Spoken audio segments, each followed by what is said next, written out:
My name is Barry Allen. And I am the fastest man alive. Listen to me. There's a war coming. A terrible war. You have failed this city.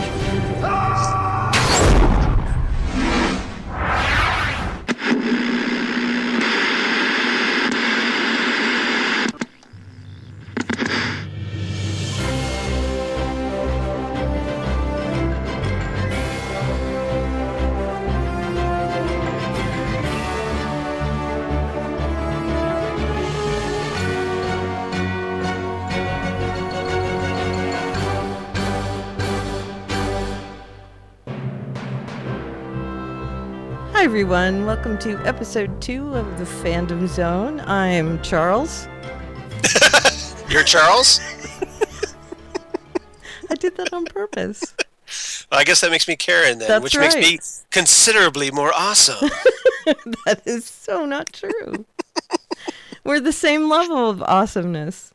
No, I'm Karen. Hi everyone. And Hello, I'm Charles. And I'm here with Charles. And we're here to talk about comics on TV and various and sundry other things. So hi, episode 2. It was nice to see that episode 1 was well received. And episode 0 was very well received. That was very cool. Yeah, thanks everybody. Yeah, we're appreciating it. We like ye. Yes. I have posted a slew of things on our Facebook page, so we will be plugging that at the end of the podcast for you to go and see. But starting off, I guess we're going to be talking about the shows that were on this week. This past week. Correct. Including last night. That's right. Which Charles is not ready for. I'm not, because I prepared for the episode that we're skipping. I'm sorry. See, we were supposed to record this the other day. On Saturday. Now we're recording it on Monday, which is after the finale of The Walking Dead, which is what I prepared to talk about. The finale of The Walking Dead, and Charles was prepared to talk about the last. Well, we're going to talk about the finale of The Walking Dead. It's much cooler to talk about, so I'm okay with that. Okay, good. I'm glad because, that one was incredibly awesome. And I'm going to be racking my brain trying to figure out, oh crap, what happened last night? Oh yeah, that, okay. So. Well, I think we can talk about it. Yeah. All right. So, The Walking Dead. Let's start with that one then. How's that? Let's shall. Okay. Episode 5. Season 5, episode 15. 16. I'm sorry. Gotcha. See? You threw me off. Crap. Yeah, it's 16. The finale. Okay, hold on a minute. Working on the fly. Typey. Yeah, let me get Wikipedia. Oh, do you have last week?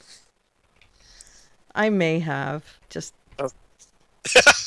You know what? I just incremented it from the week before.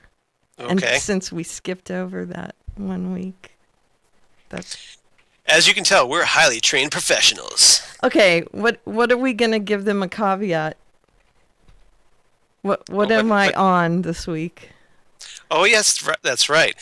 Jeff Peterson, your day has finally come because Karen is on pain meds. That's right. And as those of you who followed us on Dangerous Habits know, pain meds Karen is gold. Yes. All right. Always. So the 16th episode of the 5th season is called Conquer.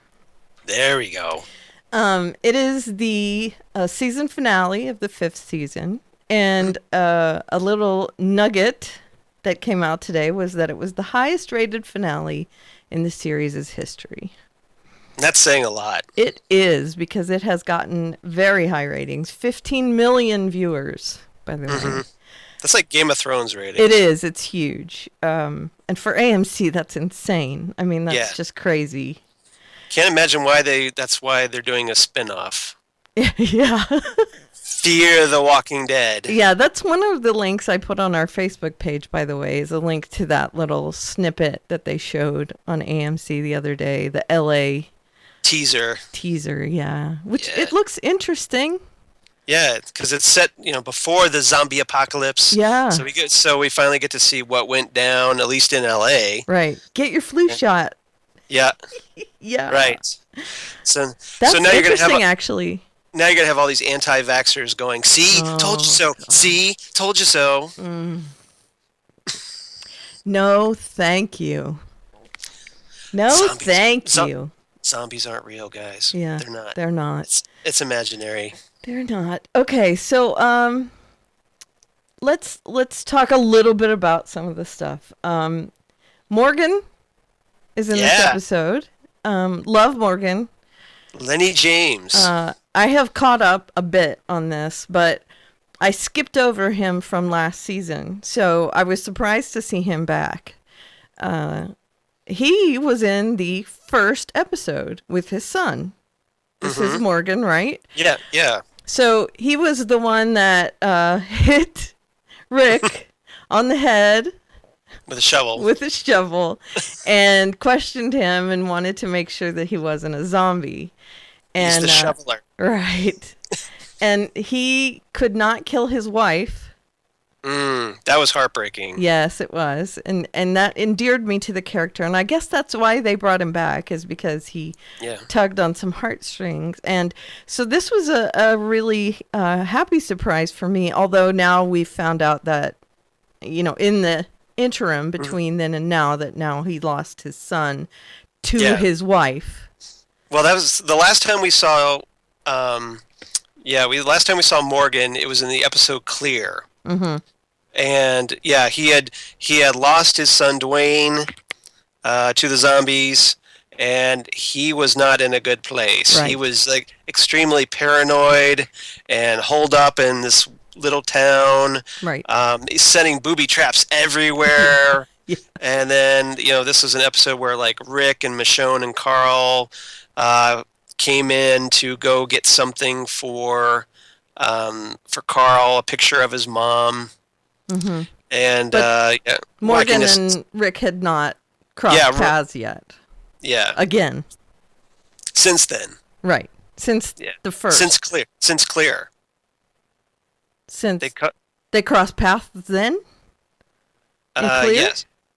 Yeah, I believe so. Okay. Yeah, I believe so. Okay. So they I could- met up since the first episode? I'm trying to remember. I'm pretty sure it was, unless I'm remembering it wrong. Okay. Okay, we'll just Either way. we'll move on. Either Okay. way, they've been apart for a little bit. Yeah. Okay. Sorry, because again, I'm skipping over some episodes. I mean, I have caught up a little bit, but I am skipping over some. So they That's a have been great apart for a little bit. So he has this map, and Daryl now recognizes that he has a map with Rick's name on it. So, they're going to, what a You- coincidence. You know Rick Grimes? Exactly. So that's going to lead to the end of the episode when he sees Rick executing Yeah. someone and hi. It's not at all awkward. at No. all. Awkward. Yeah. Now mind you, Morgan has become quite a bit of a badass with his stick. Staff. Yes. Right, with his bow His staff. bow staff. Yeah. And he's all like Zen Buddhist about everything. Right, he is. We were, Charles and I were saying echo earlier, Echo. just before the podcast started, and I said, no, that's Lost. And he does kind of remind me a bit of Echo, Mr. Echo, you're thinking right, of. from Lost. Not Echo and the Bunnymen. No, not Echo and the Bunnyman. Not at all Echo and the Bunnyman. That would be a totally different thing. Dear Mr. Echo. And he also crosses over with other characters in that he comes across these two men that are wolves, apparently, with the W either written or carved onto their forehead. I wasn't quite sure which. It looks like it's kind of drawn on very firmly. Yeah, and then I don't know. It's either that or it's carved in deeper later after they die. I don't know. Yeah, I'm not sure. But at least we got some explanation what the W's were for. right, that they're wolves. Yeah, and then basically there's a gang out there. Right. And what they Doing do this. is they come across people that have gotten resources. They have camps, or they're entrenched already. They've learned how to forage for themselves, and they're preying on them. They are killing them and eating them. The people. They're taking all their resources, and then I guess they're moving on. And they have these booby traps set up with walkers. Right. And the walkers are ambushing them, and I don't get how They- that's they- working, but they- I guess they they're just- funneling the people.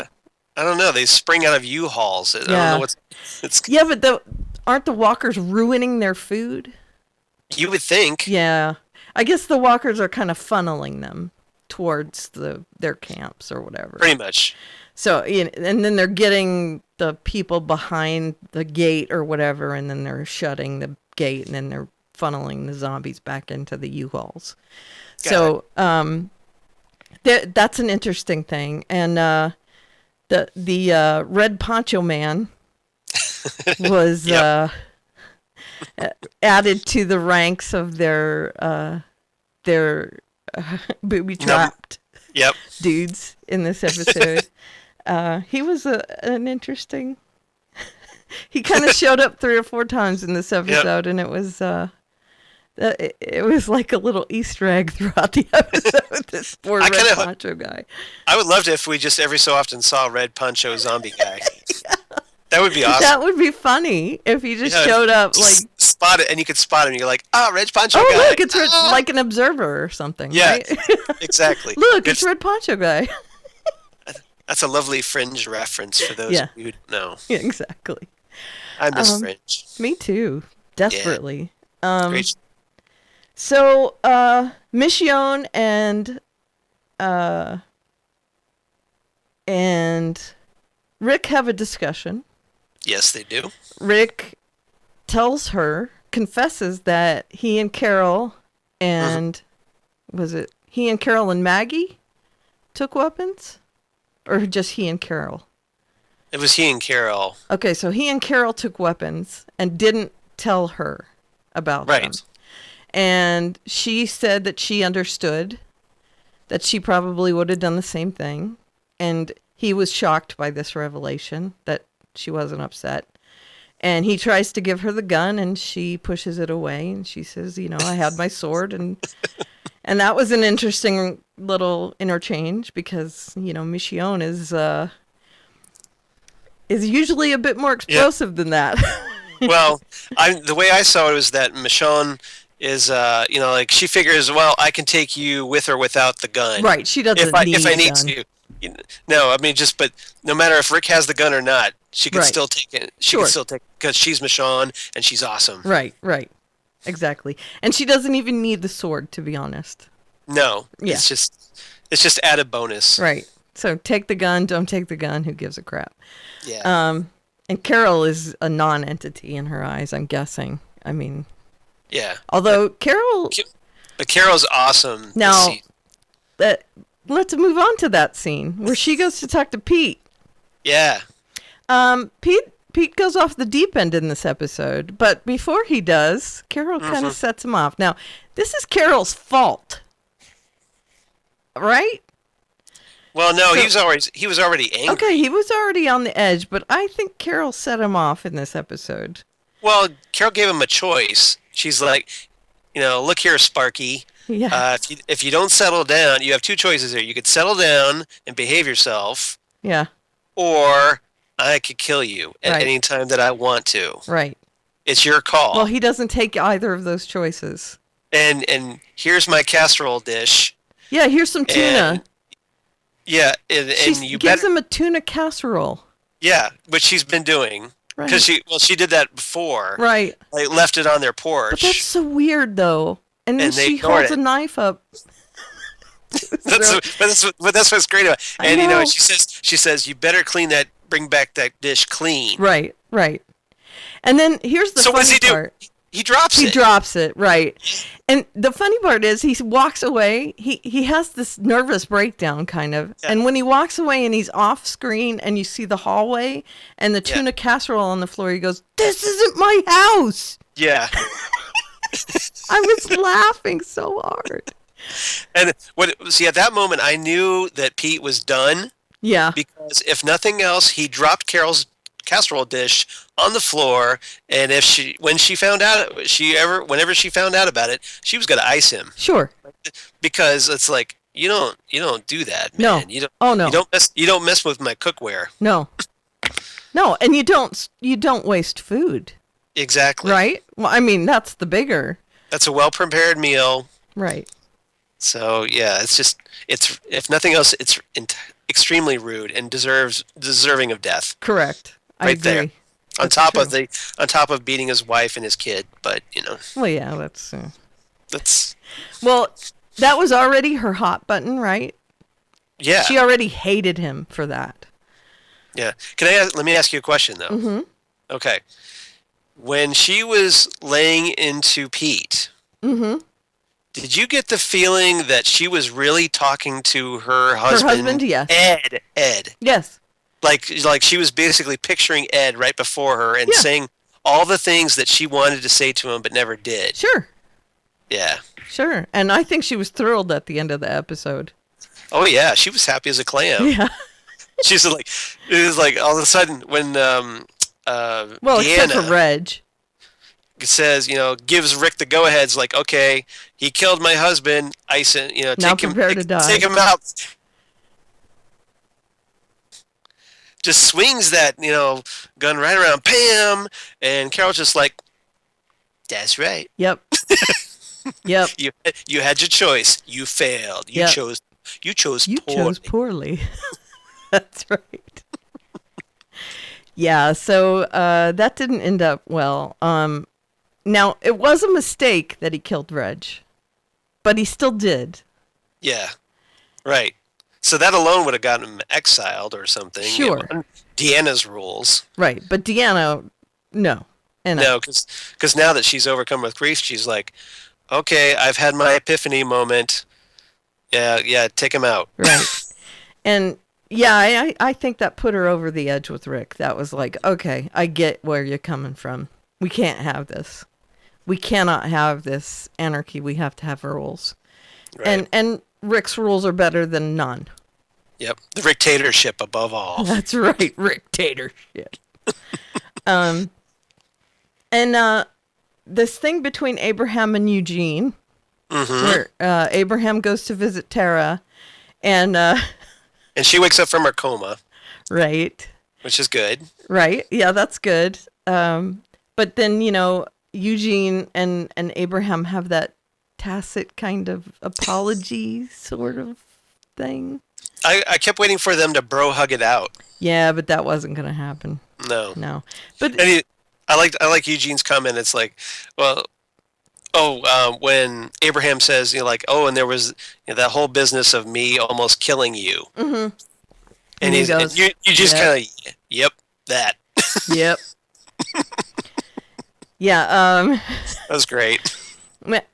It was an apology on both sides.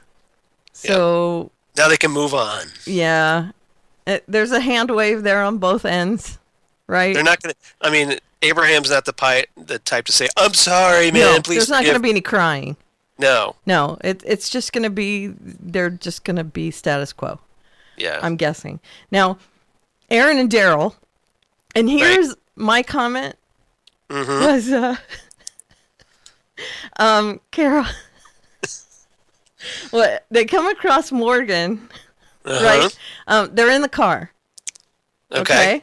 And Daryl is offering to go out and pave the way. And he goes, just let me smoke my cigarette first, right? Which is a total Daryl thing. Oh, it's totally badass, right? Is And like, Aaron goes, no. We're going to go together. He's like, no, just let me smoke my cigarette first. And then, of course, Morgan comes crashing through yeah. and taking them all out. Just when they're ready to open the door. Right. Like, they've got their hands on the doorknob. Right.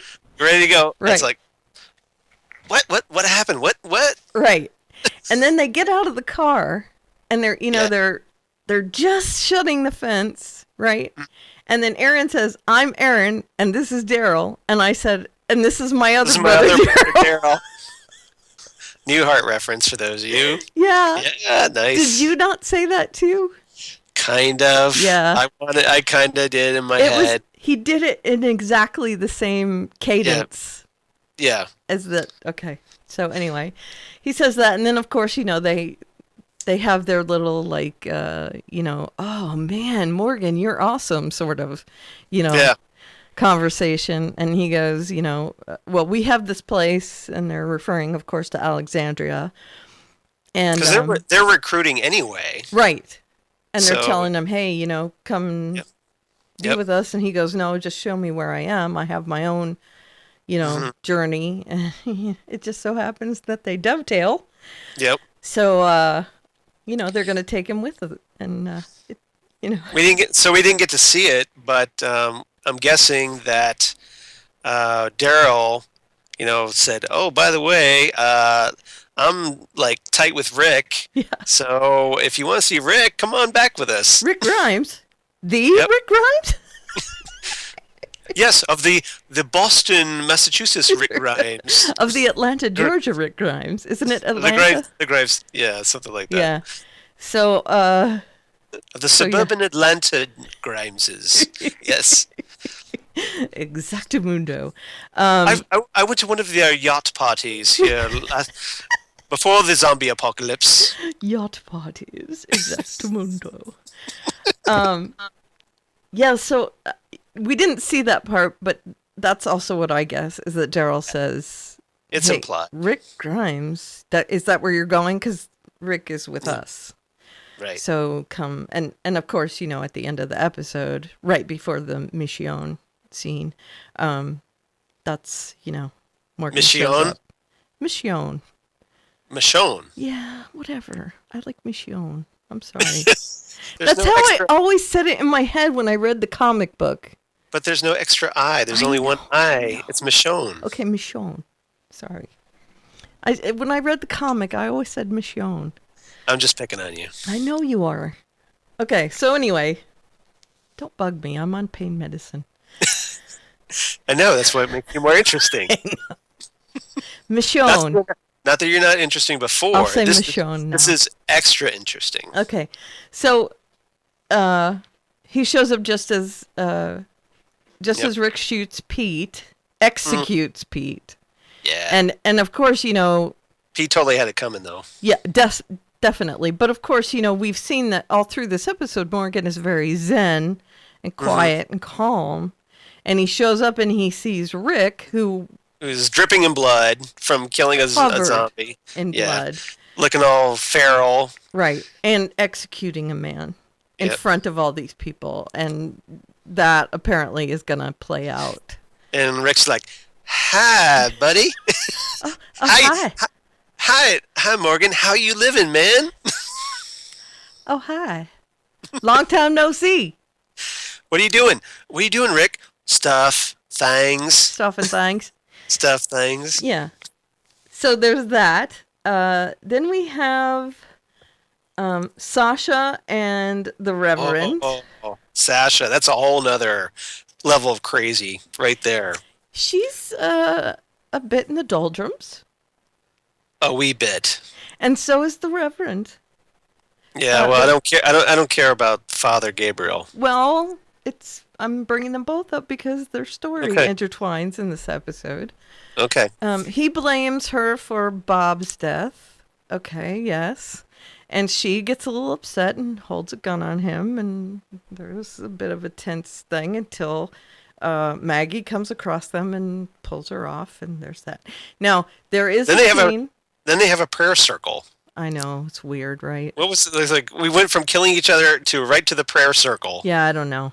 That was weird. That was a little strange. The Reverend was gonna have a walker kill him earlier in the episode. Sasha is pulling walkers into a grave, walkers that she had killed. Presumably so they can burn them, I guess. I'm guessing. because And- it looked like it was a fire pit, to get rid of Right. the walkers. or but, bury them of some, some sort of getting rid of them. But then, She kind of stumbles in, and she lays down on top of them. Now, like it's a comfy waterbed. yeah, Just like oozes in, and she seems more at peace than we've seen her all season For a long since time. since Bob died. right. Since Bob died, and Tyrese, right? And Tyrese, right? So, what I'm thinking is she's kind of putting herself in their place. Do you think? I see. The way I saw it, it could be. I'm not saying you're wrong. I'm saying that the way I saw that was that she felt peace among the dead. Right. Like she saw herself as already dead. She's the walking dead, essentially. I see what you did there. See what I did there? I do. And so, she feels comfortable now with the dead more than she does dealing with the living. actual living people. Yeah, that's the Okay. way I took. That's the way I took it. Now, I have to say, as creepy as that was, I thought that scene was filmed beautifully, and Bear McCreary's music was haunting. That overhead shot of Yeah. looking down in the pit at her. It was amazing. Snuggling up, getting all Yeah. Well, and cuddly. her body was placed like a dead person. I mean, it Yeah. was... Oh, it was just amazing, Yeah. that shot. Yeah. Good cinematography there, Yeah. and good imagery. So big props there. And then we had a little story with Glenn and Nicholas, and that was weird, where Glenn got shot by Nicholas, and he tracked down Nicholas, and he held a gun on him, and he let him go ultimately. Now, I don't think that was super important, so I'm just going to mention it. But here's the reason I mention it. 3 people had a gun held on them in this episode, and none of them got shot. Except for Pete at the end. Oh. That's right. Ah, so 4 people had a gun held on them. Okay, so Morgan had a gun held on him by the Right. wolf people. Yep. Did not get shot. 'Cause he's awesome. Right. Nicholas had a gun held on him, and Glenn let him go. Unfortunately. Right. Father Gabriel had a gun held on him by Sasha, and Maggie stopped her. And then Unfortunately. Pete had a gun held on him, and Rick And then shot him. pulled the trigger. Yep. So- Under Deanna's order. Right. So that was like a running theme in this episode, I thought. I took note of Yep. that. That was Anyway. good. And then- good observation. Thank you. And then right at the end of the episode, just to throw this in, Mission, Whatever you want to call it.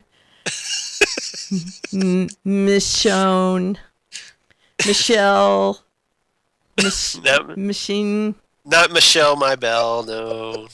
Okay, Michonne takes up her sword and decides Mm-hmm. she's going to wear it again. Yep. The katana. She's Correct. breaking out the katana, and it's like she's got a badge and she's got a katana. Yep. She's indestructible now. So she and Rick are going to be deputies in Alexandria, I'm guessing? Is that going to be the deal? Well, Rick was already a constable, and then Michonne was brought in as a co-constable. Mm-hmm. So Well, you know what I mean. I'm presuming, presumably that's going to stay. Right. I mean, presumably Deanna gets over her issues with Rick now that Well, I'm guessing that's it. she said, "Go ahead and kill the guy who killed my hubby." Right. You think they're So- going to bring Morgan in? I don't know. I mean, they probably need to get. Well, at the very least, they're going to spend the next episode, the season premiere of season 6, catching up. Right. Presumably, I'd be willing to bet that they ask Morgan maybe. to join them on the Yeah. police force, as it were. Unless they want Morgan doing something else. Yeah. I don't know. But he'd be great. Yeah, he would. He'd He's- be able to because- avoid the because- violence. Because of his calm demeanor. Correct. Yeah, exactly. He'd be perfect for that, I think. And he doesn't have any problem killing walkers. And that's part of it. And subduing Rick- enemies. And Rick and Michonne would be the enforcers. Right. Yep. He'd be the subduer and the, you know. Yeah. Yep. So, Interesting. So what did anyway. you end up giving this episode? I gave this 9 rumpled maps. You like that? Very nice. That was very good. Okay, good. I What'd you give give it. I'm gonna have to make this up on the fly because I wasn't prepared. I'm sorry. I'm gonna give it 9 out of 10. Zombies heads stuck in car doors. Red ponchos. Well, I could do red ponchos Red too. ponchos. I like No, the zombie heads stuck in car doors is good too. yeah, that was Or cups of coffee. or yeah. Good to the last Or drop. dropped. All right, how about this? Dropped dishes filled with tuna casserole. There you go. That works. All right, Dropped Corningware. there you go. Okay. Okay. So next, let's move on to the Flash. Yay! Rogue Time. Road time. Episode 16. Season 1. The reset button. That's right. Although, this Well, one was quite mostly. interesting. Yeah, we basically go full Back to the Future 2 with an alternate timeline in Correct. this episode. Now, here's what makes it interesting is that Barry Yeah. is kind of a noob when it comes to time. Go figure. Right. Well, he's always late, so you know. Right. But I guess he doesn't understand. Has he not seen Back to the Future? Is that the deal? Well, no, I think he did, but I think it's more of like he's a chemistry and forensic scientist. He's not a physicist. Yeah. Well, but it's not It's- the physicist part. It's the cause and effect part. Right. It's Exactly. the- The causality. Right. Yeah, It's yeah. the, if that doesn't happen, then the person might not exactly feel exactly the same way. Yeah, Barry's not up on his quantum mechanics, let's put it that way. Yeah. So he realizes he's reverted back a day and he decides he's going to change things. Yep. And Wells, And even after Wells says, "What? Yeah. No, don't do it, you idiot." right, he clues in pretty fast to this. And Go ahead. No, go No, ahead. I was just going to say, you would think Wells would, at that point, Barry should be asking Wells, well, how do you know so much about time travel? Right. Right? Exactly. Well, he doesn't, though, and I'm guessing it's just because, he thinks of Wells as a smarty, right? But Wells goes and checks his future Siri. That's what I call her. Nice. And, of course, we see a flash. See what I did there? Ooh, Of the well word played. crisis. Yep. And that I found that very interesting. Are we Well, going to see they've shown that before. that same thing? Yeah, the whole newspaper, the future newspaper. Yeah, that was it. That was How the did I big. miss that? It's at the end of the pilot episode. Oh man, Yeah, it's I'm showing all up- deflated. I was all like, Yeah, that's a big. "Crisis?" Wow. Yeah, so they've been teasing that so far. They've teased it, I think, 3 times. damn it. What is wrong with? Maybe I was looking down. Apparently, you're on the pain meds. No, sometimes I'm playing something on my phone or something while I'm That watching. multitasking. It's Yeah. it's the your- bane of it's my your existence. Your downfall. Yeah, or I'm taking notes for Mr. Mellon. Well, see, that's Sorry. good. That's a back to school reference. Sorry. Okay. Okay. Got it. Okay, so anyway, the crisis thing, and that excites me, by the way. Yes. Because crisis on infinite Earths, that might Yes. happen. And which, of course, we know that in the comics, that's where Barry Allen dies. Yep. That's Juking right. it out, basically messing with the anti-monitor. And yeah. Yep. And things happen, but that doesn't mean there's no Flash. Right. So anyway, so this is where Barry sees what happened in the other day, where the people he loves were in peril, and he decides he's going to go pick up the perp early. Yeah. Yep. All that craziness with the tsunami and everything last week. Well, guess what? It didn't happen because I'm just gonna go pick the guy up and throw him in Star Labs prison. That's right. And done. He's like. Yeah. Yep. So So and, yeah. and then Wells is like, I thought I told you not to do that. Right, exactly. He goes, "What did you do?" And that is not great because good. it changes everything. We get some rules of time travel in Right. the Arrow Flash universe. Right. The ground rules are set that if you mess with time, the flow of time, the web of time for you Doctor Who fans, That's right. that bad things happen and time finds a way to course correct somehow in not great ways. Mm-hmm. Which Wells is hip to, Right. but Because he messes with it all the time.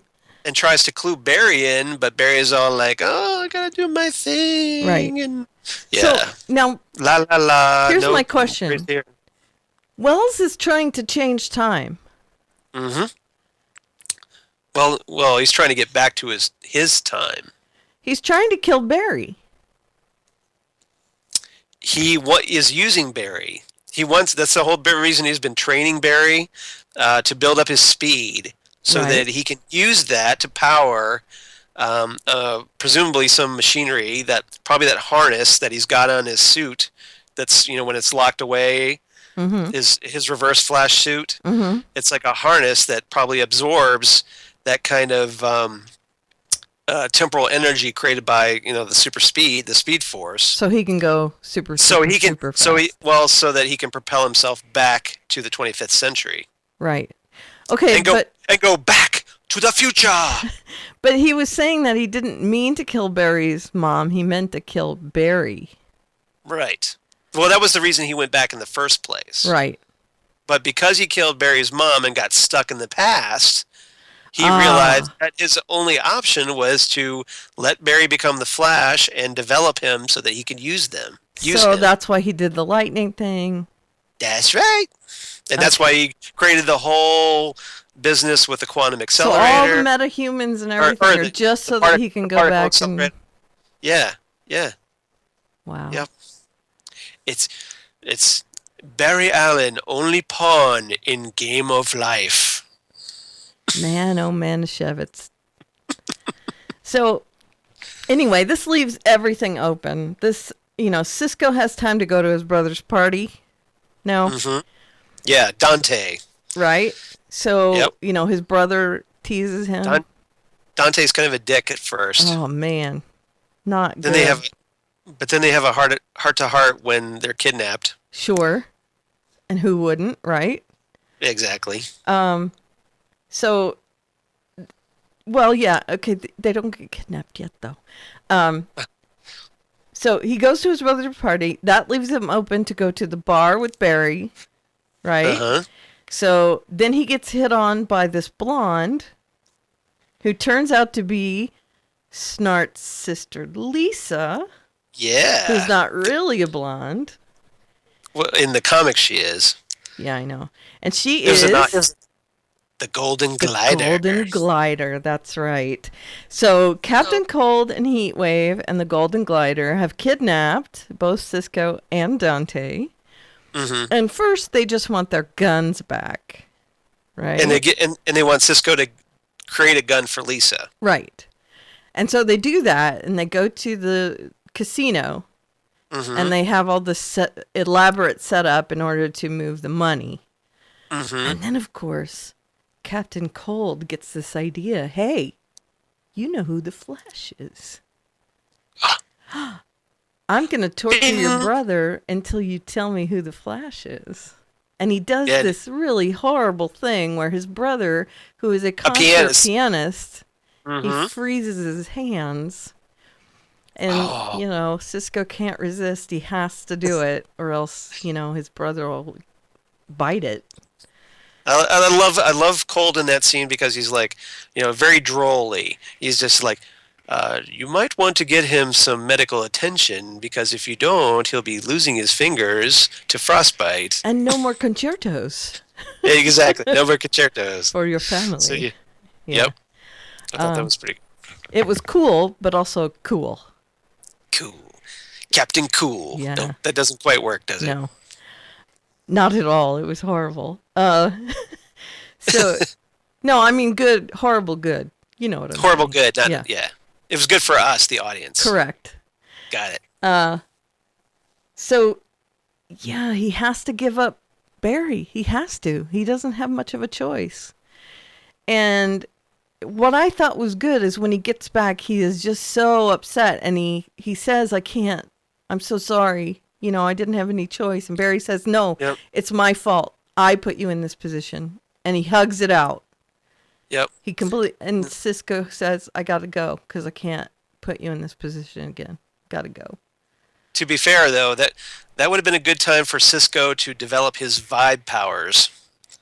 His vibe powers? Well, it becomes Vibe, the superhero Vibe. Justice League of America. Right. Yeah, that's who he becomes. Yeah. Spoilers, but yeah. Yeah, it would have. So it would have been a good time, but not yet. No, not so much. Gotta wait. Yeah, and of course Wells talks him into staying. And instead of killing him, last week he kills him. This week he says, I've always thought of you as a son. Mm-hmm. I don't want you to go. He needs him for the technology part. At this point, yes. He figures, well, I don't have to kill him now, right? He hasn't lived through all that though, right? So he doesn't know that he killed Cisco the last time, right? No, that never happened. Okay. His timeline was altered, right, by Barry. So he doesn't know even what happened. Okay, so basically nobody knows that Wells is Zoom or the Reverse Flash. Right. That whole revelation didn't happen. Right. So the button was reset. Right. Okay, so Barry now has a bit of an inkling though, because he sees that Mason Bridge was killed because he had some thoughts about Wells being the bad guy. And he had some data to back it up. Right. And somehow, I'm not quite sure how Wells finds out about it. Yeah, I'm not either. I'm a little fuzzy. I think that was a plot hole. Yeah. But I have somehow, to go back and watch that. Somehow, magically, Wells finds out about it, and then kills. He has got to kill somebody. He can't. So he didn't kill Cisco, so he's got to kill Mason Bridge. He kills Mason Bridge, and takes his data, whatever. Yeah. And he says, "Oh, too bad you were onto the story of the century, or something." You suck. Yeah. Yeah. Spits on him. Steps on his hands. But Barry's just like, all those suspicions you had, Joe, about Harrison Wells being a bad guy. Yeah. We might want to revisit that. Let's go back on that one. Yeah. Let's get a pizza and talk that over. Yeah. And then of course another little subplot is that Iris, of course, without the emotions running high, with all the danger. Without the tsunami. Right. She is not in love with Barry. Or at least she's not admitting. She's in denial about it. Right.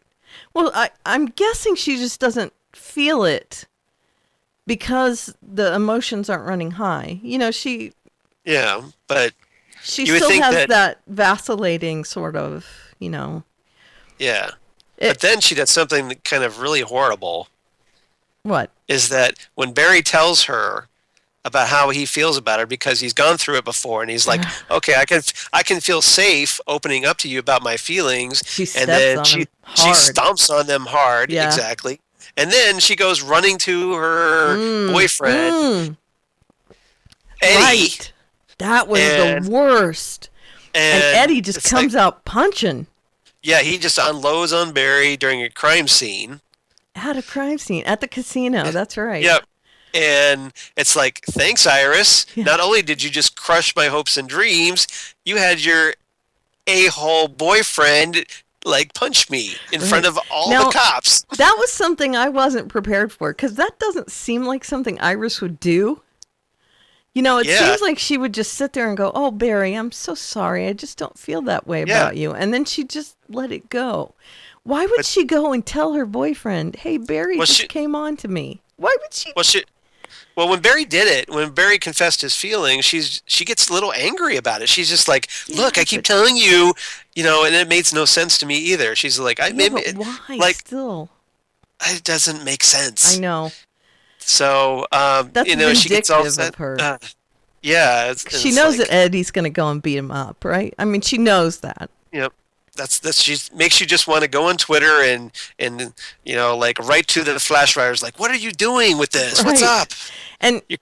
And they're gonna cross paths because they both Yeah. work together. Essentially, I mean, okay. So anyway, that I didn't get that, but then of course the funny part is at the end when he's got this lightning psychosis. Quote unquote. Yeah. I hated that. That was another thing. It's like, how dumb are Eddie and Iris for buying into that Right. lightning psychosis? Yeah, it was dumb.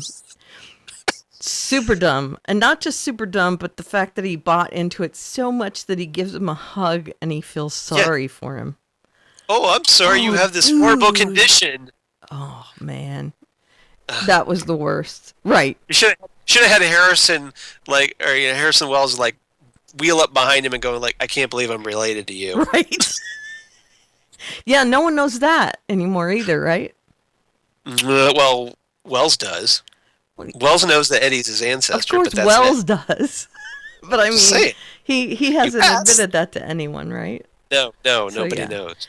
So That's yeah, secret so to that was reset as well. that was irritating. That little Yes, it was. Yeah. factoid at the end. And I put in my notes that through this episode, Wells is smug a lot. He's like that the whole season. Yeah, but in this episode in particular, he's like, don't tell me anything because you are an idiot. He just does that all over. And then the Rogues Gallery is coming together.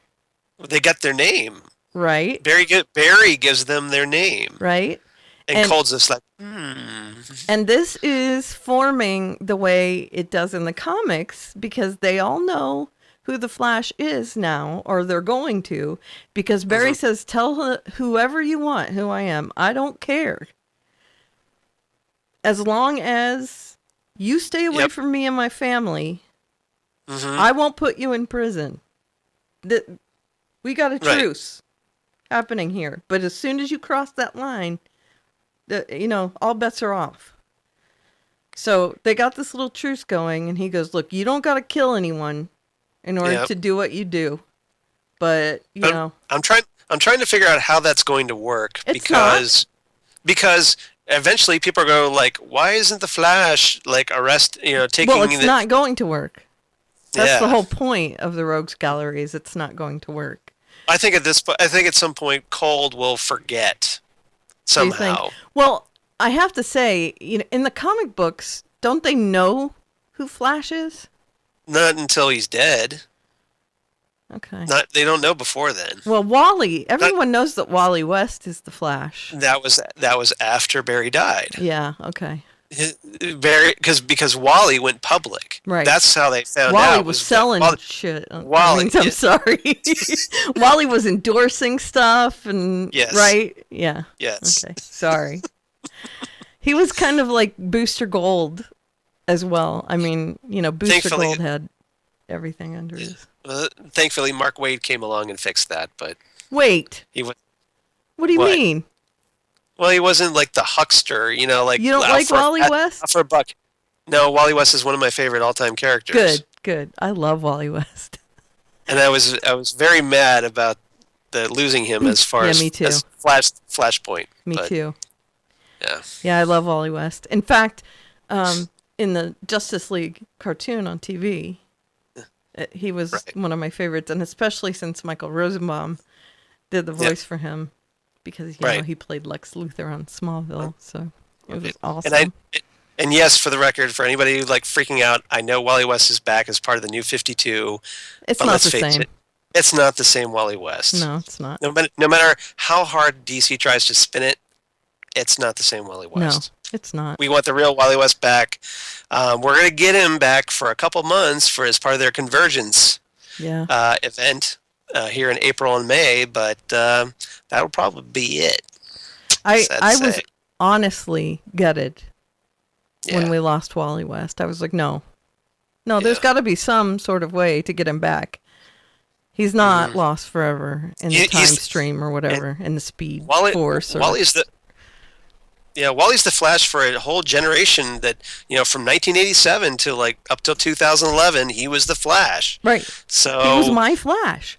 yeah, and then everybody like the decision was made to go with Barry instead, bring Barry back. Right. But Which is but you fine. got I a mean, whole- I like Barry too, but you but you got a whole generation of readers going, where is my hero? right.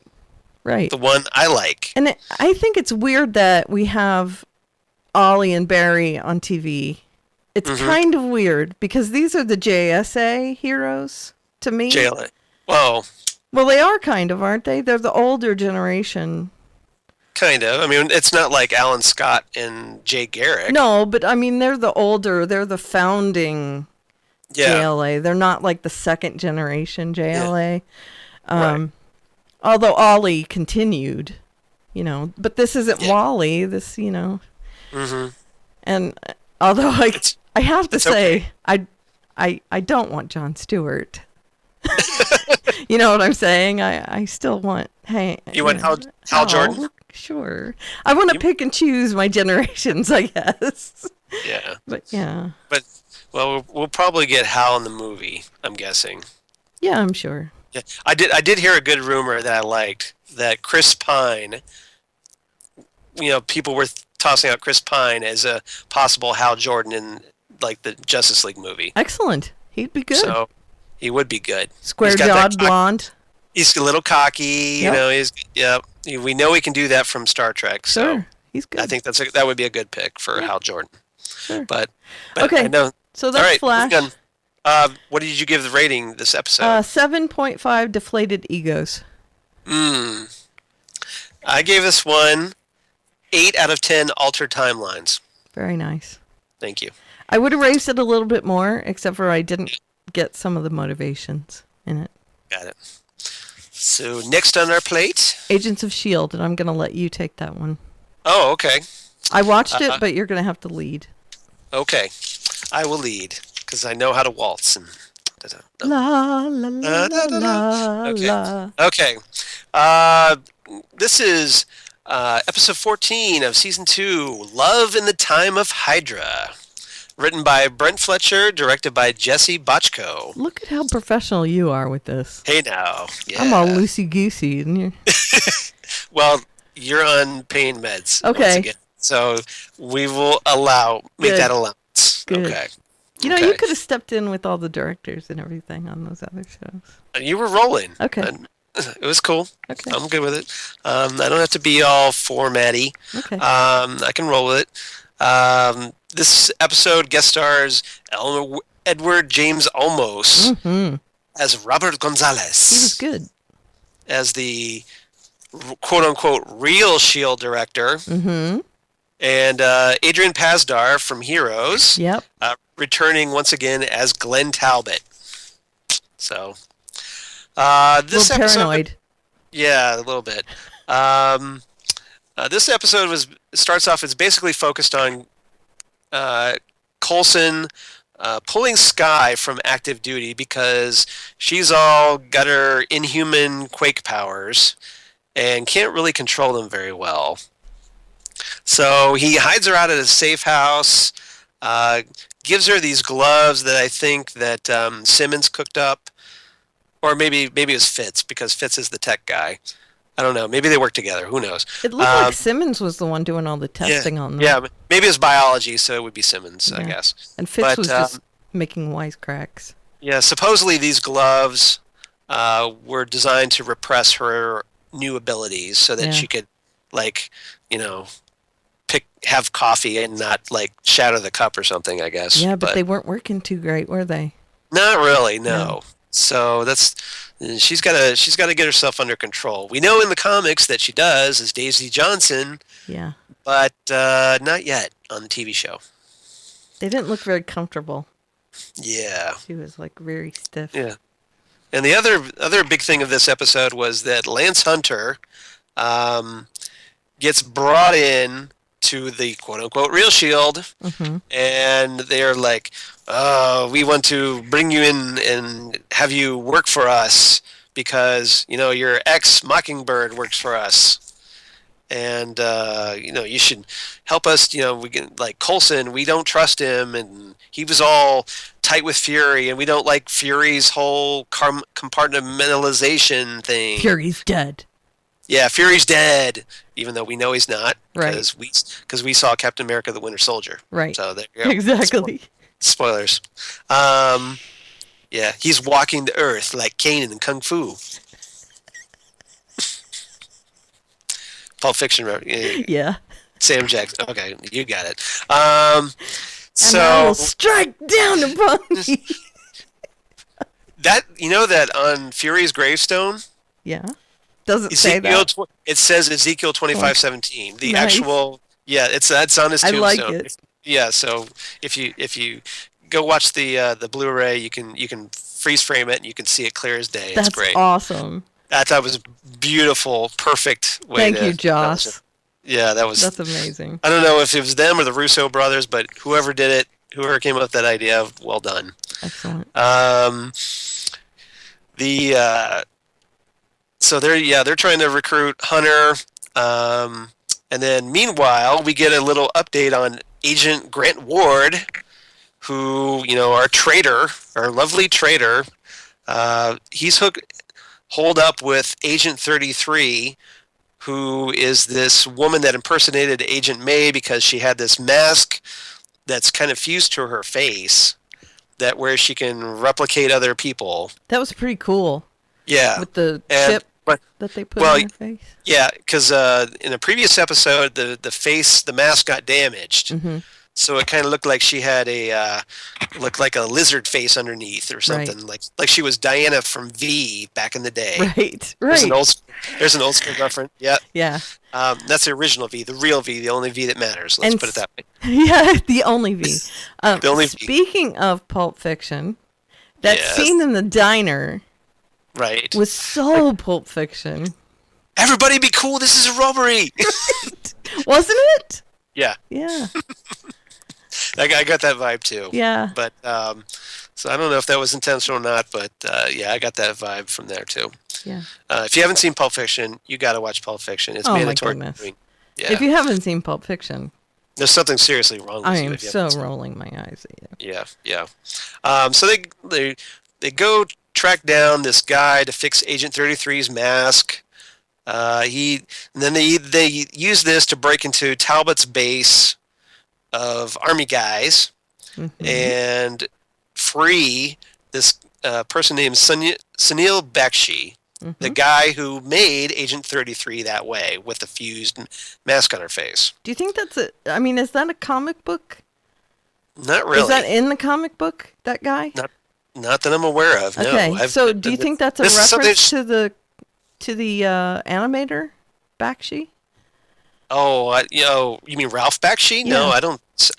Unless somebody's a Bakshi fan, just threw in his. Yeah, maybe. Okay. I don't know. Just wondering. I don't know where the name come from, but Okay. Sorry. that's all right. Go for it. Digressions are allowed because this is the Fandom Zone podcast. It's what we do. Okay. It's a fan. See, I love Ralph Bakshi, so Yes, he is a great animator. he was, yeah. Classic. Or is. Is he still alive? I think he's dead. I'm not sure. We'll have to look that up later. Okay, go ahead. Agent 33, while they're breaking into the base, like she impersonates Talbot's wife in a pretty funny sequence of events. And then we get the whole business with Mockingbird letting Hunter escape from real S.H.I.E.L.D. and go back to Coulson's team. Letting him. Well, she just stood in the doorway while he goes outside and gets himself a little Quinjet or something and flies off. I don't know. So it's not like maybe they put a tracker on like in Star Wars, to track their location. But do you think? Could be. Yeah. Could be that. Could be. Could be. Could be. Every time you do that. Every time. It's what we do. And Mockingbird's like, okay, I guess I'm gonna go attack Coulson's team. So we're like, okay, Mockingbird, you're kind of like all over the place here. Yeah. In the But comics, she's mad. I know. I mean, she's mad because she's not hooked up with Hawkeye like she is in the comics, Yeah, probably. Probably. Because, they get married, they get divorced, they get married, they get divorced again. So, and then lastly we get Agent May noticing that Agent Mac comes back, and he's been gone for a little while, and May asks him some questions about where he's been, but she's getting the vibe that like he's lying to her, which he is, and she's kind of getting hip to it, like something's up, because Agent May sense tingling, and she yeah. Oh, sorry, wrong universe. Oh, same universe, but yeah. Yeah. So that's what's up. It was kind of a filler episode. Not a whole lot going on, but I guess hopefully setting up some things for payoff down the road. Right. Now, one of the things I like is that we do finally get to see Agent 33's face again at the end of the episode. Right. And it happens to be one of my favorite character actresses, Maya Stosian, who she plays Tori Ellis on Castle. Oh, so well, of course you're gonna get that. Yeah, she's Tori Ellis, the 12th Precinct's tech girl. But she's also in the Fast and the Furious and some other big action movies. So more faster, more furiouser. Well, I know the Fast and the Furious. Yeah. So, Frankenstein. She was in one of those big budget sort of horror-y movies. But was that the version with Robert De Niro or the version with more recent? More recent. That I, Frankenstein movie? Maybe. I don't know. Oh, you're questioning me now. I know. How dare I? How dare you? Hold on a minute. That's all right. So I'm guessing you don't have a rating for this episode? I do. What is your rating? It. Okay. I give it 7.5 short soldiers. Ooh. Because remember, she had to find a short soldier to wear the outfit. Okay. Was there anything else you want to talk about? I didn't want to cut you off here. Well, Wade. Okay. He's into, or he was into. Okay, hold on. I gotta look. You at mean the Ward? names. You mean Ward? Ward. Thank you. Sorry. Okay, I'm gonna get the names mixed up because I'm not. It's pain meds. No, it's not the pain meds. This time, at least. I would have used that as an excuse. Okay. Grant Ward. Right. Okay. He was into Sky. Sky shot him down. Right? Yes. Okay. Yeah. So this is why Agent 33... Because he turned traitor. Well, yeah. And he jumped out of a plane or whatever? Is that the deal? Okay. So that's why Agent 33 kind of leapt on him as Sky. Is that the deal? Jumped his bones. Right. No. So I thought it was actually kind of cool of him to say, I want to be with the real you, and a little romantic. Yeah, because she does try to pretend to be Sky to turn him on. Right. And that doesn't happen. Right. He just it's not, you're not Sky. I know you're not Sky. So I know they're not the good guys, but I thought that was kind of... You're rooting for them. Cool, yeah. I'm kind of shipping them. I was going to say, are you shipping them? Kind of. Kind of. I can't hate them. I mean, I know they're not good guys, but, can they get together? Can they die in a fiery car crash together? Yeah, my wife Lori hates Grant Ward ever since he turned traitor. But he's hot. Doesn't matter. She's burned by him. She's so burned. And then Hunter. Mm-hmm. Hunter was all stormy and so mad. Mm-hmm. Smoldery. No, not just smoldery. Mad. Hunter smash. Yeah. Now he's still loyal to Coulson, right? Yes. Okay.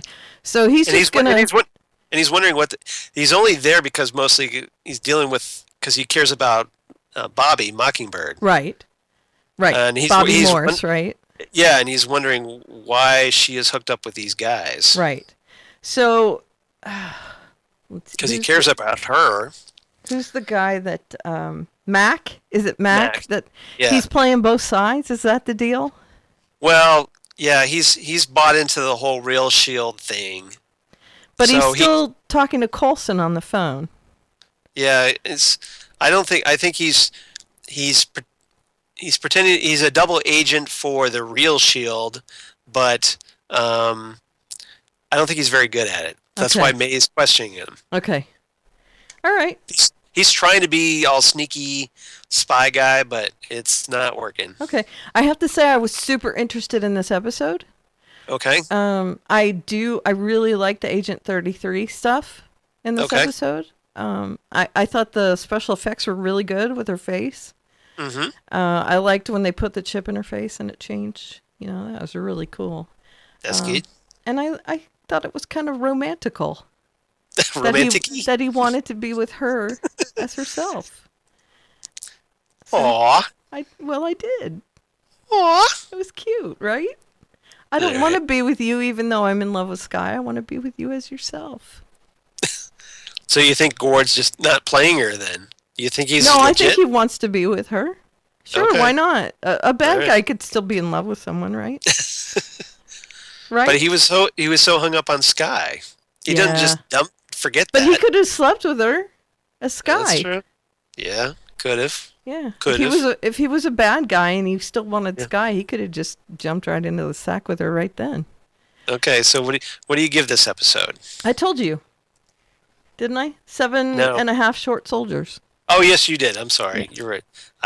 See, this is me being on pain meds. Yeah. 7.5 short soldiers. Okay, well, we're kind of on target on this one because, or at least simpatico. Okay, good. Because I gave it 7.5 out of 10 Quake gloves. Awesome. So I like it. Yeah, I like that part when they were talking around her.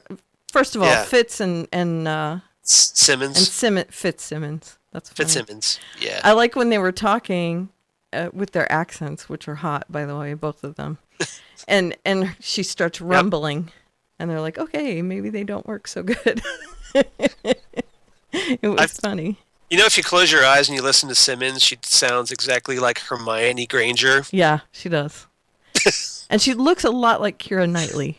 Yes. A lot.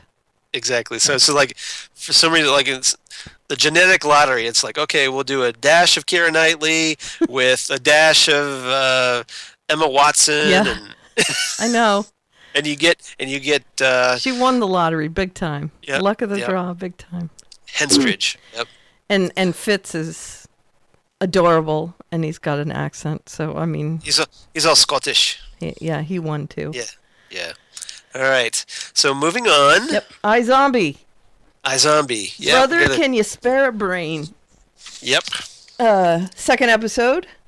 Yes. And we'll go through it quickly. Yeah, because we got to catch up. We're running long. Sure. We have a case of the week.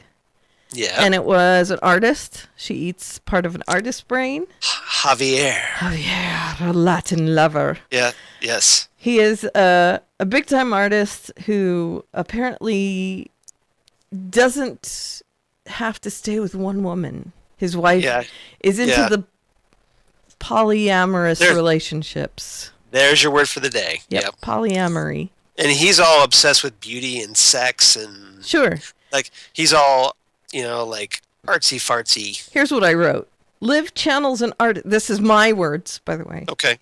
Liv channels an artist, so she becomes drawn to beauty, art, and most of all, women. Yeah. Which she is. Bow, chicka, bow, wow. Hey, now. Blaine shows up and wants in on the brain action. Yep. Turns out that he's going to start a black market, but he's selling Liv on the sympathetic friend thing. Mm-hmm. David Anders is brilliant in this role. Once Upon a Time reunion, because he played Whale, she played Tinkerbell, even though they never crossed paths on the show. Blaine has come up with a plan to turn rich ladies into zombies and sell them brains for big money using Liv as his dealer. And I'm wondering if he's going to be like the big bad, or is he just going to be a... He's totally the big bad for the season, I would think. Because you got to think, okay, he's making all these zombies. Yeah. And he's, blackmailing them. But he's patient zero. Yeah, presumably he's done it before. I'm guessing. Because he's casual about it, so we don't know how many other people he's done this to. Right. And is he lying about the guy who mugged him? Probably. Yeah. We don't know how it's transmitted either. Right. It's like, is it from just kissing, or was it because they had sex? Mm-hmm. Or, did he scratch her like he did Liv? Or we don't know how that was transmitted. Yeah. I'm guessing blood. But I do like the fact that he's actually using this as a, evil bad guy tool to make more like him, and then blackmailing these rich... Right. Making money. Yeah. Making some cake. Because it's like, hey, guess what? You are now addicted to brains. Yep. And if you want more brains, you're going to have to come to Daddy. Yep. With some cashola. That's right. Or work out a way yourself. Because Daddy's got what you need. That's right. You need a fix, and I've got it. That's right here. There was a site... for a price. A huge price. Yep. I'm already shipping Major and Liv. Oh, you are? Yeah, I like Major a lot. Yeah. Why do I... I find him kind of annoying. See, a lot of people are. I would rather live with Dr. Ravi. Yeah, I wouldn't mind that either. Yeah. But I do love the hopeless romances. Mm-hmm. I see what you're saying. And Major is just like in love with her. I mean... But they had a fight. I know, a huge fight. Huge fight, because Liv's all trying to ignore him, up till now. Push and pull. It's a push and pull thing. But now, because she's got, like, Javier all in her blood. Yeah. Or whatever she uses for zombie blood. She's all turned on by everything she sees. Yeah. Yeah. And Rose McIver does a really good job with that. I agree. The whole scene where she's all attracted to Javier's mistress. Mm-hmm. Is hilarious. Touching hands. Hilarious. I know. I love that. That was so funny. And then she flips over to like the mistress's boyfriend. Yeah. And she's all hot for him, and it's great. I like. She's in the interrogation room with him, and she's like, "Do you have some American Indian in your heritage?" Oh, I'm a quarter Cherokee. Yeah, you are. She says. I love that. Good. That was great. And that guy was pretty hot too. Although he does kind of come on a little too strong down in the basement there. So yeah, I do like Major. I don't. I know a lot of people don't. I like Ravi as well. So yeah, I get that. I'm Team Ravi. Let's put it that way. Okay. I could go either way. For now, I mean that could change. I'm open. It's only the second episode, so right. I'm willing to be open about my bets for now. You realize I'm not hedging them yet. They're pushing her towards David Anders, right? I mean, oh yeah, Blaine. Well yeah, but he's the big bad. He's like Spike, that in season 2 of Buffy. Yeah, I know. So it's like he comes on, but he's the big bad. Now eventually they hook up, but yeah, I don't want that to happen. I do hope that Ravi uses him in order to find some way to sustain Liv, but I hope he's gonna have to do something because there's all these zombies gonna be made. I know they're gonna have to do something. It's gonna turn into The Walking Dead, that'll be bad. Well, if they get rid of Blaine, then they'll stop the problem because there won't be any more zombies being made. Now, would it be like if he's the host, like like in Lost Boys, if you kill the head vampire, all the other ones go. All the ones go away. So if you that would mean Liv goes away. Stops being a vampire or a zombie. Well, and then unless for some other reason, she stays a zombie while everybody else stops being a zombie. Could be. Maybe she'd been a zombie too long. Could be. Yeah. Stop it with the could be. You know what makes me want to come out with the next line. Okay, so there's that. And then the case of the week was that, and it's so hackneyed, the wife did it. Yeah. I mean, Yeah. from the very beginning, the cop said it's always the wife. I kind of like that because Babineau is proven right. He goes through the whole episode going, "Look, it's the always wife. the wife. It's the wife. It's always the wife." And everybody's like, "No, it's not the wife." And he's right. Yeah, I guess. I kind of like that. The fact that we knew it was the wife from up front. If you look at it that way, it's quite clever. Okay. Yeah. But I was like, oh, come on. It is actually the wife. So she's jealous that Javier got his agent's teenage daughter pregnant. Gross is all I can say. Yeah. Just a bit.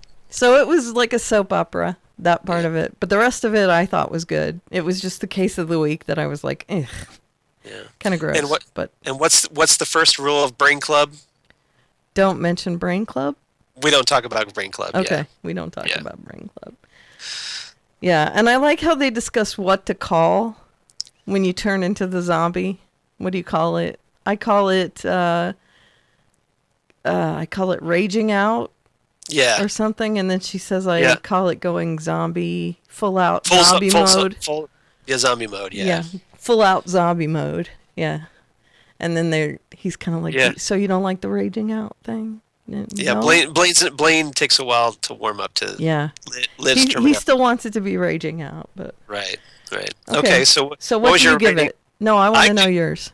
You want to know mine? Yeah. Okay, I give it 8 out of 10 sexual attractions from Liv. Ooh. I gave it 7 Cosmos. Because the lady in the bar was drinking a Cosmo. Right. Yeah. Well played. I would raise it now after our conversation. I would probably give it an 8. Because I never looked at it from that way, that it's kind of clever that he just kept saying, that Babineau just kept saying it was a... That's why I'm here, to that provide is kind of clever. Alternative perspective. Yeah. So let's say it's a 7.5. 7.5 Cosmopolitans. Okay. So next on our list... Powers. All you. Powers. Yeah, all me, because I'm the only one that watched it. Yep. So we'll go through this really fast because me no heavy. Running long. Okay, this episode was episode 5 of the first season, Paint It Black, written by Julie Siege and directed by Bill Eagles of the Philadelphia Eagles, no doubt. Ha ha. Yeah, well, it's an easy joke. Yeah, thanks. You threw it right over my head. Touchdown. Well, this episode was basically like part 2 of the whole business with Eddie Izzard's character Wolf breaking out of his cell in the Shaft prison. So Eddie Izzard gets the Shaft. You said the Shaft. The Shaft. Hey, that's what they called it. I know. I'm just reporting what I know. I know. And we start off with a quick flashback of Walker and Johnny Royale as teenagers. They're just punks hanging out in the Powers Club, and we find out that Wolf's their mentor. No big deal. Meanwhile, Wolf's on the loose inside the Shaft, and stop saying Shaft. John Shaft. Just talking about Shaft. Shut your mouth. Just talking about Shaft. You're damn right. I love that movie. That movie's been on El Rey Network. The lately. original, right? Yes, with Richard Roundtree. Yeah. Oh yeah. It's the only one that matters. Not against Samuel L. Jackson, but Richard Roundtree all the way. My husband met Richard Roundtree. Oh, that's cool. Mm-hmm. He was staying in a hotel. Was he nice? Working in. Yes, very nice. Awesome. I was always glad to hear that. Mm-hmm. So Wolf realizes that he was the one who took Walker's powers and got imprisoned by him. Walker, meanwhile, gets a hold of this drug Sway and goes inside Wolf's mind. His eyes get all glowy, ready. Yeah, and it's like, they link minds. They mind meld. Ooh. My mind to your mind. My thoughts to your thoughts. Do they really? No, Not not so much. Not intentionally, but it happens. Meanwhile, you got retro girl Michelle Forbes, who's always fun to watch. I like her. She's busy rescuing people from this hurricane that's down in Florida, and she rescues this little girl and promises to find her brother that got lost, only to find out later, oh, guess what? The brother's dead. No. Yeah, so Retro Girl does not take that very well because she promised that little girl that she would find her brother and her brother would be safe. Yeah. This is where you would play the Price is Right fail music. Bum, bum, bum, bum, bum. But that's close enough. Sorry. You can never I go don't wrong. have the other one, yeah. You can never go wrong with Pac-Man. Yeah. Meanwhile, that superhero wannabe Zora, who's trying to get her rep out there, she shows up at the Shaft looking to make a name for herself by taking down Wolf. She gets into a fight with Wolf, and Wolf defeats Trip Hammer, takes out Zora, and Wolf is gonna suck all her brain juices out. But Retro Girl steps in and saves Zora. Walker, meanwhile, overpowers Wolf, puts him in this drainer cell that takes away his powers, which happens to be the same cell that Johnny Royale was in. So while they throw Wolf in, Johnny Royale sneaks out and he can teleport away. He's out of the cell. He's on the loose again.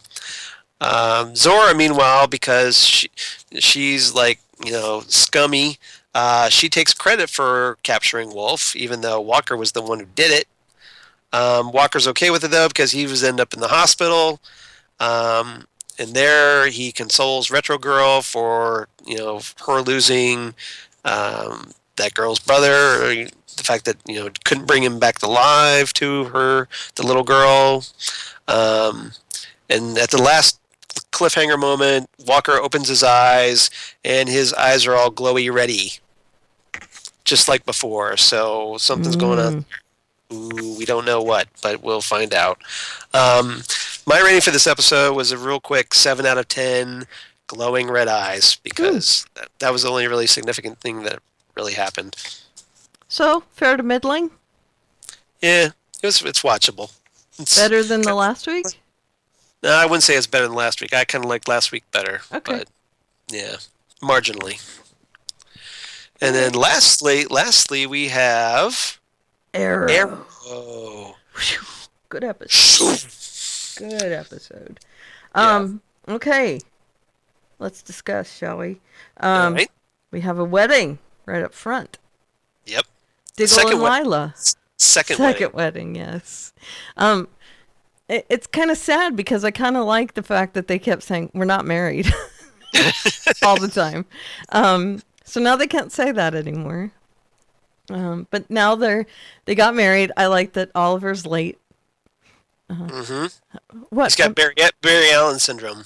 I'm early. It's 12:45. The invitation says 1. Okay. You're the best man. Pictures started at noon. Yeah. You're supposed to be here. You can't just show up. We'll Photoshop you in. Yeah. Duh, Ollie. Arrow fail. Right.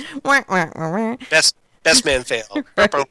I'll get that sound effect for you. Yeah. So yeah, he doesn't show up. Felicity brings Ray as her +1. Again, fail. Yeah. Well, they're but Ray's treating her better than Oliver is that's lately. True. Although it was a little awkward until they needed a minister, and he just happens to be one. And yeah, I thought that was a little convenient. It's like, oh yeah, Ray Palmer, he's doing everything, so why not be a minister as well? Sure, why not? He's Iron Man, and he's a... Okay, what is the deal with the Iron Man suit? I don't know. He's the Iron Atom. And yeah, he doesn't but the Atom shrink. suit isn't that. It's Iron Man. I know this. I know. This is another reason you want to grab the Arrow Riders and go, what are you doing? Right. He's not Iron Man. He's the Atom. He shrinks. Yeah, that's all that suit does is shrink, right? Well, I mean, the suit really. Well, I mean, it's the white dwarf matter that Right. shocks him, and then he happens to have the suit. Right. But And in this version, he's Iron Man. Yeah. Because they want a DC version of Tony Stark. Because hey, everybody loves Tony Stark. So, and I'm thinking, well, why don't you just get Steel, John Henry Irons, who is essentially like Iron Man of the Right. DC universe. Right. But you don't use him. No. You make the Atom. And it's ATOM. Yeah, it's an acronym. Right. As opposed to just the Atom. It's So- the ATOM. Do you think that something's going to happen to him and it's going to go horribly wrong and that's when the shrinking thing's going to happen? Well, maybe. Or, like maybe they'll be testing out the suit. Because we know from the interwebs that Ray is going to take a little trip to Central City. Mm-hmm. And he's going to spin off, right? Yeah. Well, first he's going to hook up with Cisco. Yeah. On the Flash. Right. And he's going to probably get Cisco to work out some bugs in his suit because Oliver was able to take him out really easily in their fight. Oh, Yep. look, there's a flashy thing. Bloop. Yeah. In Yep. fact, throwing an arrow Yeah. at it. He didn't even have to use his bow. He just went. Yep. Their fight consisted of Roy getting electrocuted and left over in the corner, and Oliver didn't really care one whit about it. No. And then he just takes out, Ray really easily. Right. So Well, that was the fight. he got backhanded by Ray. Yeah. And then once he realized, where Ray's power source was, that was Right. it. Yeah. Fight He's over. Yeah, because he's much more experienced at fighting than obviously Ray is. Right. I mean, Ray is quite naive when it comes to stuff like that, I think. Yes. He's got to learn. And that was what Felicity was trying to tell him. It's like, look, you're like a tech guy. Right. You've been behind a desk. You don't really fight crime. Right. And not only that, but she was saying, you got to trust me. It's not just Ollie you got to trust. Trust me. And I'm telling you, he knows what he's doing. He's not a killer. Trust me. Yep. I wouldn't be around him if he was a killer. And, I think it was classy. Yeah. He aims the arrow at Ray and he says, if I was the person you thought I was, I would take you out right here. And of course, Ray's just all like, I know you are, so prove me wrong and prove me right or whatever. And show But then Felicity. Oliver tells Ray to trust Felicity. Right. Not Like him. Right. Don't trust me. Trust Felicity. Right. Your girlfriend. Right. Right. Show Felicity. Yep. And that it was just class all the way. And I'm hoping that at that point, Ollie goes over to Roy. Yeah. Yeah, because poor Roy's over in the corner going, I'm not dead. Right. And maybe, gives him a little mouth to mouth or whatever needs to be done over there, I'm really not dead. Pounds on his heart or whatever. Yeah. I'm still alive. Not dead yet. So, yeah, there's that. That part was interesting, I thought. Ray was really pissing me off. Ray was kind of and that's another thing I want to shake the Arrow He Riders. was a douche. Because they've turned the Atom into a douche. Yeah. And Ray Palmer's not a douche No, at all. no, He's a really no. nice guy in the comics. Now, to be fair, he comes around by the end of the episode. Yeah, but still. So hopefully this is going to steer him out of douchedom. Yeah. And when he came on the show, I liked him. He wanted to turn around Starling City and make it Star City and make it... Right. I liked him. And What then happened he with turned that plan? Right. Where'd that go? Where did he go? So let's turn him back into that. Yeah. So, yeah, that's good. Now, then we have Dig and Lila going off on their honeymoon. when they are waylaid. Yeah, by Amanda Waller. Yeah, by Floyd, actually. Well, yeah. But yes, Amanda for- Waller. they get drafted. Yeah, why would she send Floyd?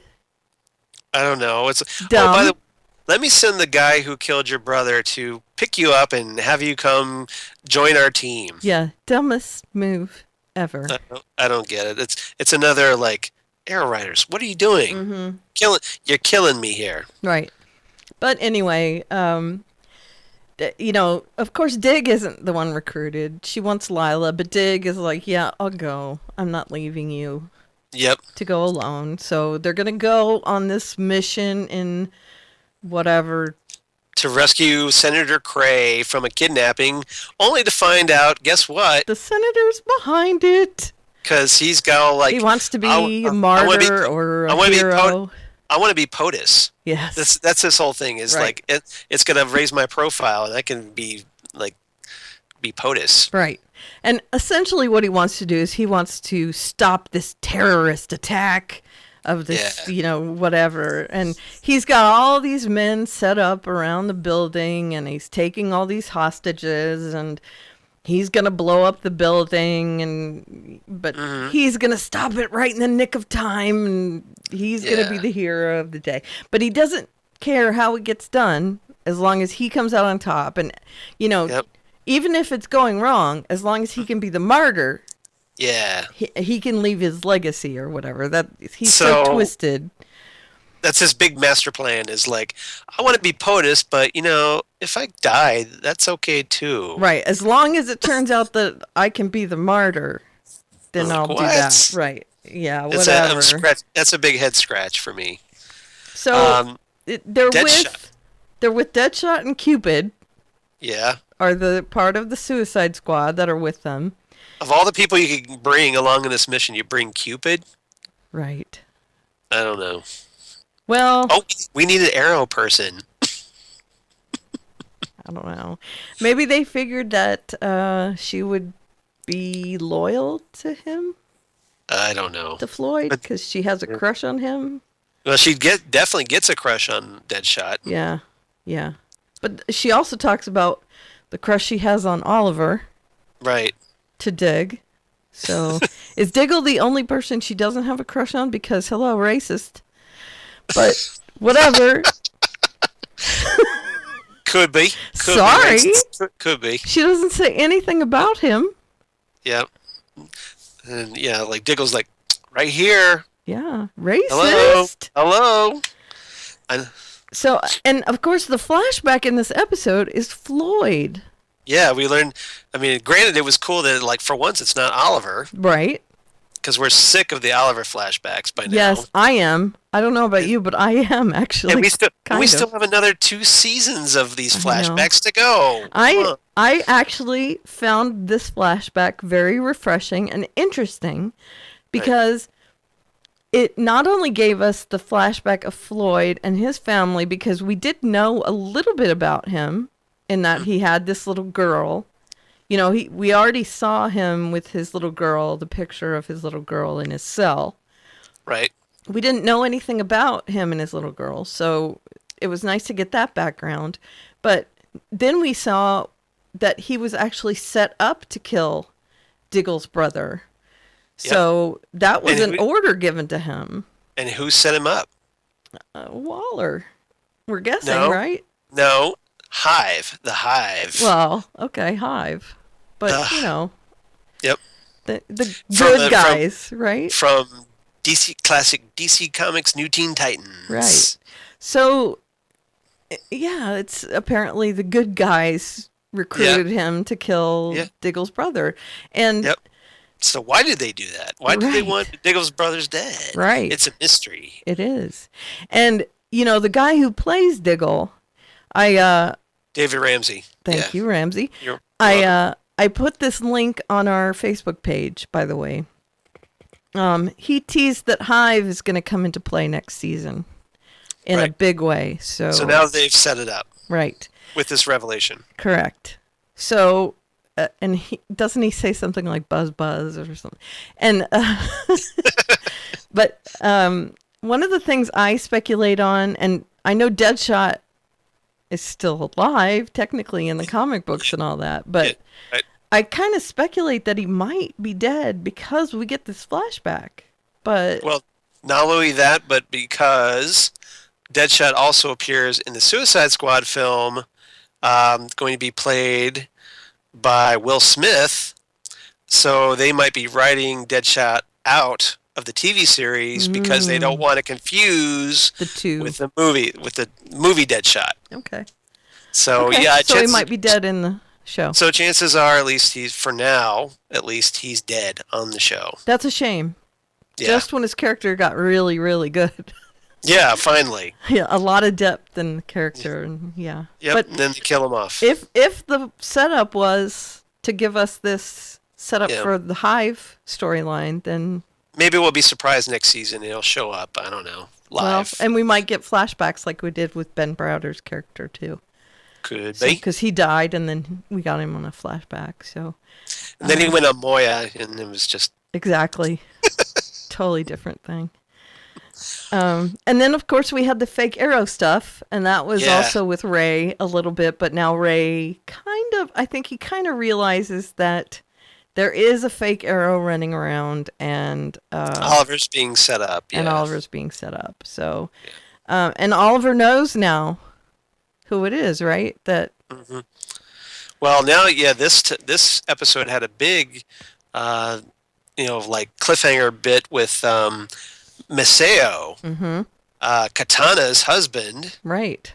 But we also saw Roz last episode. So basically, like, Maceo's working for Roz, and Maceo, dressed as the Arrow, goes out and kills the mayor in front of all these witnesses. yep, and is aiming for Felicity.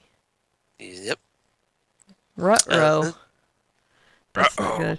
Now, and that also means that if Roz and Maceo are both dressed up, they could be doing all kinds of mayhem. Yep. And that means that, maybe they can't cover everything. Yep. So it's all part of Roz's wacky plan to turn the city, Starling City, against Oliver, so that he's has no choice but to become the new Ra's al Ghul. Right. Well, and And so far it's working. yeah. Mass hysteria, cats and dogs living together. Right? Exactly. So yeah, it's Come to the Ra's side, they're folks. they're both wearing the hood. They both killing people in the city. You just hit your mic. I know, but I want to know how, in a court of law, you would prove, because there's no way, because, you don't get to see the faces. It's all somebody in a hood, so it could be anybody under that hood. So how do you incriminate the Arrow? Right. You don't. You don't. You can't. No. How do you prove that? Unless you, somebody unmasks the Arrow and Oliver's exposed to the world. Right. But Now, in the comics, it goes back and forth between people knowing it's Oliver Queen and people not knowing it's Oliver Queen, right? Yeah. So, who knows what they're going to do with this? We'll see. Yeah. All right, so what do you give it? I give this one, I was a little disappointed with this episode. I give it 7 out of 10 electrocuted sidekicks. Ooh. See, I went the opposite way. I really liked it. Yeah. There was so much stupid in this episode for me. Well, I liked it. As a writer, it frustrated the hell out of me. Let's put it that way. Oh, see, I liked it for the Floyd storyline because it was refreshing and it gave us this take on Floyd, and that's why I liked it. I gave it 8.5 obvious X-rays. Okay, that's a good one. But it was really for the Floyd storyline. Everything else I could discard. Yeah, see, that's... And the Floyd part was just fantastic, I thought. There's the so stuff. many frustrating things for me, but well. Yeah, the Adam thing. It could have been handled so much better. I agree. Yeah. So that's it for the shows this week. Yes, there was. We've covered quite a lot, and 90 minutes plus. Yeah. So unfortunately, we don't have time to cover anything else this week, but we'll be back next week. That's right. Now, I have linked a gazillion things on our Facebook page, so please visit us there at www.facebook.com/fandomzone podcast for those And links. we need more likes. We only have 30 right now. So Please yeah, do. help us out. Help Yeah. help a brother and sister out. That's right. Sister and brother. Yeah. Help us out. And that is where our links will go. We've got stuff about Constantine, Fear the Walking Dead, the Hawk Girl being cast. We've got some stuff about iZombie, Arrow, Agents of S.H.I.E.L.D., all kinds of stuff. So please go and look at those links. And also on Twitter, you can follow the podcast at Fandom Zone Cast. Mm-hmm. And I am at Oliveria. And you are? At Charles Skaggs on Twitter. And I'm also on Facebook and Instagram and Google Plus for all you crazy kids on the Google Plus. Karen always likes... I said it along with you, did you see? Just sing along. That's right. Google Plus for all you crazy kids on the Google Plus. Yeah. And your blog? And my blog of geeky things, Damn Good Coffee and Hot, And where I love it. my next article will be talking about the new Hawk Girl and Awesome. the DC Comics TV universe. And that will also be linked on our Facebook page. Yes. Right? So yes, because I'll be posting updates as soon as I get the article posted. So. Awesome. And you can always find, and we'll always post links of the Fandom Zone podcast. Always do every time we post a new episode. Whenever they finally appear magically online, I try to get the word out. So yeah, if nothing else, if you're not following us on Facebook, check out the blog or vice versa, because we try to get the word out, or on Twitter, because we want you to know as soon as possible when those episodes are available. Yep. And if you would like to give us feedback, you can do so on Twitter at any of those Twitter addresses. You can also leave us feedback on that Facebook page, or you can email us at fandomzonecast@gmail.com. Or on iTunes, you could leave us that as well. Or on iTunes. Crazy. Have we gotten things messed about with on iTunes yet? I think we've gotten them straightened out. I haven't. It's been a while. We've been trying to separate. Okay. The From the dangerous habits. From the dangerous habits, because there was all this confusion, and like you go do a search for Fandom Zone podcast, and then the only thing that would come up would be dangerous habits, and so that was confusing. So we're trying to get them separated. Okay. So if you can right find now one. You can't find us under the Fandom Zone, we're under Dangerous Habits. Yeah. But either way, we're cool. There's a lot of ways to find us. Yes. We're in iTunes. Yep. And let us know what you think, because, if you hate the show, if you like the show, let us know, because we generally want to know. Yeah. But in any way, our link for the podcast will be on that Facebook page. Right. Facebook.com/Fandom Zone podcast. Yes. So even if you can't find us in iTunes, the link will be there on that Facebook page, and you can listen to us there. We have top men working on it. That's right. Top men. Felicity's working in the background. Hopefully. And maybe Cisco. If she's not too busy making googly eyes at Ray. That's right. So are we about done for this I think we're done. I think it's quite a bit. So we'll say goodbye for now. All right. Goodbye, guys. Have a See you good later. week.